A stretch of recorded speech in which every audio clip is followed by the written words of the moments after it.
हर हर महादेव। दोस्तों, शिव पुराण के श्री रुद्र संहिता के तृतीय खंड के 14वें अध्याय में आपका स्वागत है। हमारी आपसे प्रार्थना है कि शिव पुराण की कथाएं अपने बच्चों को अवश्य सुनाएं। तो दोस्तों, आज हम वज्रांग का जन्म एवं पुत्र प्राप्ति का वर मांगना की कथा सुनेंगे। तो चलिए आरंभ करते हैं।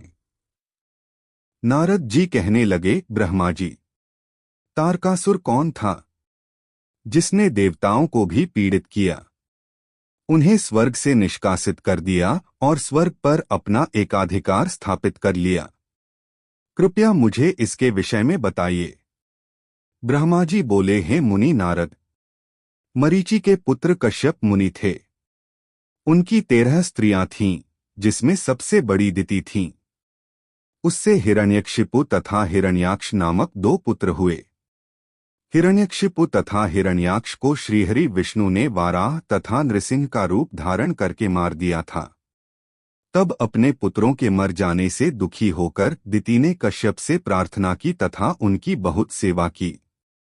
उनकी कृपा से दिति पुनः गर्भवती हुई। जब इंद्र को इस बात का पता चला तो उन्होंने दिति के गर्भ में ही उनके बच्चे के छोटे छोटे टुकड़े कर दिए, परंतु दिति के व्रत एवं अन्य भक्तिभाव से बालक को मारने में वे सफल न हुए। समय पूरा होने पर उसके गर्भ से 49 बालक उत्पन्न हुए। ये सभी भगवान शिव के गण हुए तथा शीघ्र ही स्वर्ग में चले गए। तत्पश्चात दिति पुनः अपने पति कश्यप मुनि के पास गई और उनसे पुनः मां बनने के विषय में कहने लगी। तब कश्यप मुनि ने कहा, हे प्रिय दिति, अपना तनमन शुद्ध कर भक्ति भाव से तपस्या करो। 10,000 वर्ष बीतने के पश्चात तुम्हें तुम्हारी इच्छा के अनुरूप पुत्र की प्राप्ति होगी।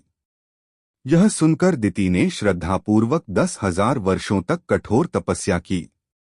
तपस्या के उपरांत पुनः वे अपने घर लौट आईं। तब कश्यप मुनि की कृपा से दिति गर्भवती हुई। इस बार उन्होंने एक अत्यंत पराक्रमी और बलवान पुत्र को जन्म दिया। इस पुत्र का नाम वज्रांग था। वज्रांग दिति की इच्छा के अनुरूप ही था। दिति इंद्र द्वारा किए गए छलकपट से बहुत दुखी थी और उनसे बदला लेने के लिए अपने पुत्र वज्रांग को देवताओं से युद्ध करने की आज्ञा दी। वज्रांग और सभी देवताओं का बहुत भयानक युद्ध हुआ। तत्पश्चात वीर और पराक्रमी वज्रांग ने अपनी माता के आशीर्वाद से सभी देवताओं को परास्त कर दिया और स्वर्ग का राज्य हथिया कर वहां का राजा बन गया। सभी देवता उसके अधीन हो गए। तब यह देखकर दिति को बहुत प्रसन्नता हुई। एक दिन कश्यप मुनि के साथ मैं स्वयं वज्रांग के पास गया। मैंने वज्रांग से अनुरोध किया कि वह देवताओं को इंद्र की गलती की सजा न दे तथा इंद्र सहित सभी देवताओं को क्षमा कर दे। मेरे इस प्रकार कहने पर वज्रांग बोला, हे ब्राह्मण, मुझे राज्य का कोई लोभ नहीं है। मैंने इंद्र की दुष्टता के कारण ही ऐसा किया है। इंद्र ने मेरी माता के गर्भ में घुसकर मेरे भाइयों को मारने का प्रयत्न किया था। तभी मैंने इंद्र के राज्य को जीतकर उसे स्वर्ग से निष्कासित कर दिया है। भगवान, मुझे भोगविलास की भी कोई इच्छा नहीं है। इंद्र सहित सभी देवता अपने अपने कर्मों का फल भोग चुके हैं। अब मैं स्वर्ग का राज्य इंद्र को वापस सौंप सकता हूँ। मैंने अपनी माता की आज्ञा मानकर यह सब किया है। प्रभो, आप मुझे सार तत्व का उपदेश दें, जिससे मुझे सुख की प्राप्ति हो। वज्रांग के उद्देश्य को उत्तम जानकर मैंने उसे सात्विक तत्व के बारे में समझाया। फिर मैंने एक सुंदर व गुणी स्त्री उत्पन्न की और उसका विवाह वज्रांग से करा दिया।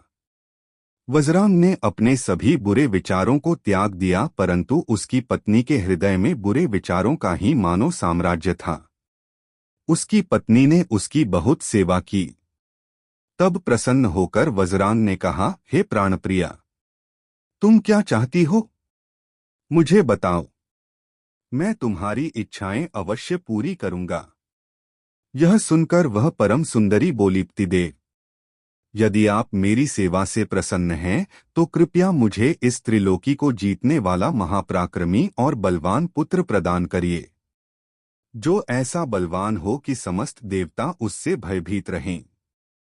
अपनी पत्नी के ऐसे वचन सुनकर वज्रांग सोच में डूब गया, क्योंकि वह स्वयं देवताओं से किसी प्रकार का कोई बैर नहीं रखना चाहता था, परंतु उसकी पत्नी देवताओं के साथ शत्रुता बढ़ाना चाहती थी।